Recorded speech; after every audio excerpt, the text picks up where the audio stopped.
Magandang araw mga ka-trackers. Dito tayo sa Golden 20 Trading. Ito ipapakita namin na isa na namang na-purchase na nagdalo pa sa Nueva Vizcaya at napakasiriwang unit na Isuzu Forward 20-feet aluminum drop side at ang makina 6HK1-4.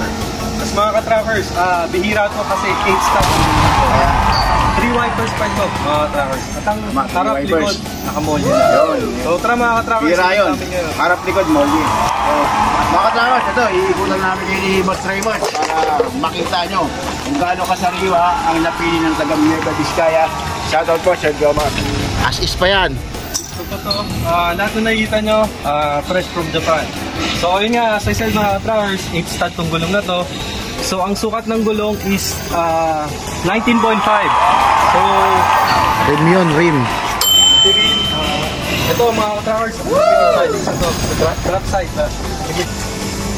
Ayun po mga ka-trackers, no? Ang chassis, nakita nyo, napakasariwa. Ang gulong, napakakapal pa. Parang hindi nagamit sa Japan. Ayan po mga ka-trackers, ang molde. Double auxiliary yan. Kaya napaka-heavy ito. As is unit, abangan ninyo.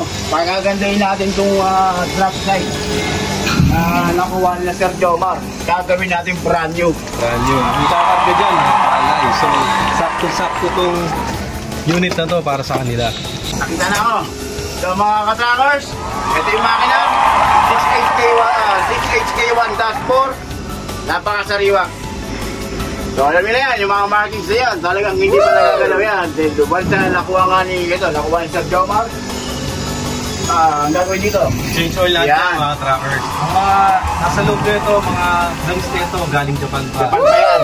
Papalikan natin lahat. Ayan, nakikita nyo ngayon yung molde sa harapan. Ang gulong, lako. Mga ka-trackers, parang hindi nagamit sa Japan. So, napakagandang unit nakuha ni Sir Jomar. Kaya kakabang-kabang na naman to. Bangin na yan, finish natin dito. Pati kulay mga ka-trackers, mapapansin nyo kulay ito. So, request ni Sir Jomar, silky white. So, abangan nyo yung mga ka-trackers pagkatapos sa tuloy.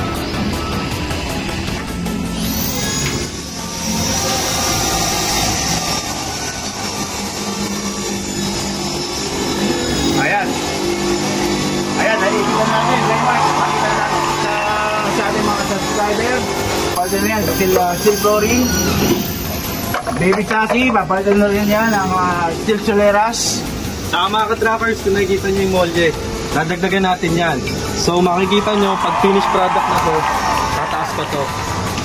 Ayan, request ni Sir Jomar yan. Nagpadagdag pa siya ng molde. Dahil sa mabigat nga yung pangarga nila, mga palay, bigas, at may mga akyatin. Kaya kailangan madagdagan pa rin ng molde. Dito naman, walang problema sa amin yan. Kung anong gusto nyo, gagawin namin yan. Okay, Mark, mga subscriber natin, mga bago pang so yung mga ka-trackers natin dyan, kung nasan man kayo, gusto nyo sa walang problema. Tulad ni Sir Jomar, Nueva Vizcaya, bumiyahe pa kanina madaling araw para tignan yung unit. Satisfy naman sila at yung thankful. Shoutout Sir Jomar and your family. Salamat sa pagpunta. Thank you po. So, congratulations. Ngayon ba lang? Ito, nakaganda lang. Mga subscribers natin, sa mga balak pumunta dito, tawag lang kayo sa mga numbers na to. And then, check nila yung mga Facebook page namin. I'm Golden20 by Mark. Golden20 by Carlo Villanueva at yung ating videographer. Golden20 by Raymond. So, shoutout sa'yo, Boss Jay. Boss Jay.